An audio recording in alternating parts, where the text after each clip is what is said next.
Okay, previously we have gone through several the terms, okay, terminologies of payment. So yeah, so the first few recordings are on all this. And now we also went through the payment procedures. What are the payment procedures? They are very typical, meaning that in whatever contract it is, there must be payment procedures. It's impossible you don't have payment procedures. And it differs from company to company, contract to contract, standard form to standard form. But they all requires contractor or service provider to claim or to put in invoices. And then after that, there must be some form of assessments, certifications, and then after that, the client will pay. So this is to prevent the assessment is to prevent from overpayment, and also to be fair to every party involved, that the payment is actually made on the actual work done at the period at the cutoff period. So it is very important that we adhere to the procedures, the format of claims very closely. So if PAM states that these are the procedures and these are the PAM form states that the procedures, or some company have their own contract agreement to the contractor that states their procedures for claiming, that they must provide certain proof, they must fill up certain forms, they must provide certain supporting documents. So all this must be treated with care. So payment procedures is one of the important aspects or important criteria or the important listing, important clauses. So you go to your contract, there will definitely be some part here that talks about how to pay, how to claim, when to pay, how long to assess, and how long to claim, and what kind of documents that needs to be provided for. So obviously we have got that, you see. So yeah, I mean, like I've stated generally just now, in the upper part of in the previous recording. So now let's go to what we call payment issues. So, well, you will ask me what are the type of payment issues that are available. See, so payment, the worst is people don't get paid. You know, as a industry, as a service provider, you provide your work, you provide as a consultant, as a service provider, as a contractor, you provide your work, you are entitled to be paid. It is your right to be paid, you see. So, and what issues can there be? I do my work, you pay, it done, so it's very, very straightforward kind of things.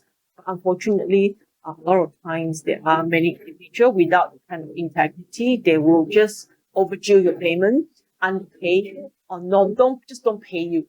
So if you're faced with this sort of situation, you're actually embroiled into what we call payment issues. And payment issues could be due to several causes. Some can be resolved quite easily, some may not be able to be resolved as easily. So we will go through that in this recording. So what is considered as a payment delay? Delay in payment means that, you're supposed to be making payment due to the contractor, the particular sum that has been certified. Okay, that has been certified, but it is not being made. So it was overdue. So it is saying that, it's supposed to make the payment in 30 days, and after 30 days, you still haven't received your payment. The amount that has been certified, the amount that is due to you, you have, as a contractor, as a service provider, the amount that is being due to you, you haven't been paid. See? So payment in the construction industry and any industry is actually very, very, very, very rampant, and it's very, very serious. And because you see, the contractors and service providers, they are actually the people who pay their own workers, pay for the material for the projects, pay for the machineries. So in fact, they are actually the supporter of the project. They're the major supporter of the project. But if you're taking away that, if you're creating that problem in contractor by affecting their cash flow, then they will have problems supporting, bringing in the support for your project, you see. So it is actually the indication and the ripple effect is actually very big. So I actually found a paper. It's very, very simple paper. I mean, it's not a very academic paper. I think it's just a conference paper, but it just give you an idea about what is non-payment and late payment, and I think that will give you a gauge of how important, if you're working for client, how important it is to pay your contractor, pay your service provider, so that, they are in good shape, they are in good shape to continuously bring in materials and support and machineries and all the different things for your project to complete it, to make it to the end line, to make it to completion, It's that not paying them is basically killing your contractor, killing your suppliers, killing your service provider prematurely, you see. So, and it happens everywhere. In fact, I've recently done some research in payment to contractor and payment to consultants as well. And the result is not good. Honestly, the result is terrible. You've got people, almost 80 to 90% of people are contractor or consultant, ECP, they're not being paid on time. Okay. And whatever that is stated in the contract is completely not being followed. Okay. So there could be many reasons for delay in payment, but we'll talk about that later. And it shows you that many of the respondents, even in other countries, in Europe, I've done some studies for Europe, I've done some studies for Africa, you read a lot of places, and it's not that much different from Malaysia actually. There is just this kind of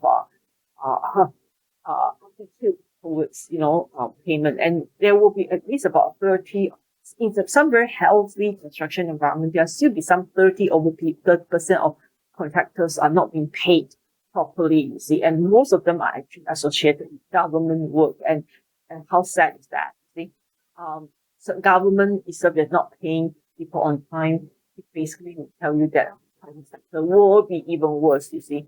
And so construction work actually, like I said, involves huge amount of resources, huge amount of money. So if you are not paying contractors, you're not paying them, they are going to be heavily burdened with debts, and how are they going to carry out the daily construction expenses?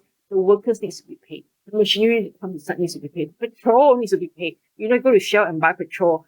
Are they going to give you are they going to give you credit? It's not way, you buy diesel, they're not going to give you credit. You pump how much, you pay how much, and that's the full stop, you see. So look, many consequences could come from that. So many times the project will be delayed, the work quality may be reduced, the morale of the contractor may be reduced because they're worried, they're stressed, they have got debtors coming behind their backs, and they try to claim money from you. You're not paying them on time, you're not paying them enough. So how are they going to go on? So with that kind of environment, sooner or later, other aspects of the project will come crashing, crumbling down because due to inadequate cash flows. Okay, so it is very important. Like here, I was emphasizing that it is not worthy. It is actually not worthy that payment issue contribute to the major construction delay as well. You see, so not only cash flow, but it will contribute to delays. It will contribute to quality issues. And like I said, I'm trying to emphasize here, and there's another paper that I've attached also. They actually emphasize on the significance of the fact if you don't pay people. So late payment is like one thing. Okay, late payment is like the amount is there, but you don't pay on time, or you don't pay. You pay after a long time after it's supposed to be due. So that is delay in payment. And the other part is the amount, you see. Sometimes the other quotient is underpayment and non-payment. Underpayment is the amount is certified. You have done $500,000 of work and they're not paying you enough, you see. So underpayment and non-payment is even worse. You're supposed to be there, then the whole sum is not being paid to you even. So for any reason, the payment is not made, that is non-payment. For any reason that is less than required or less than certified, it is actually underpayment. What was certified, what was assessed, what was actual, what is actually required. Okay, certified, what is actually the actual amount, work done, or sum required, you see, under the contract, and it's not done, you see. So, and this is underpayment. Okay, underpayment and non-payment, that is dealing with sum of money. And I think I better stop here.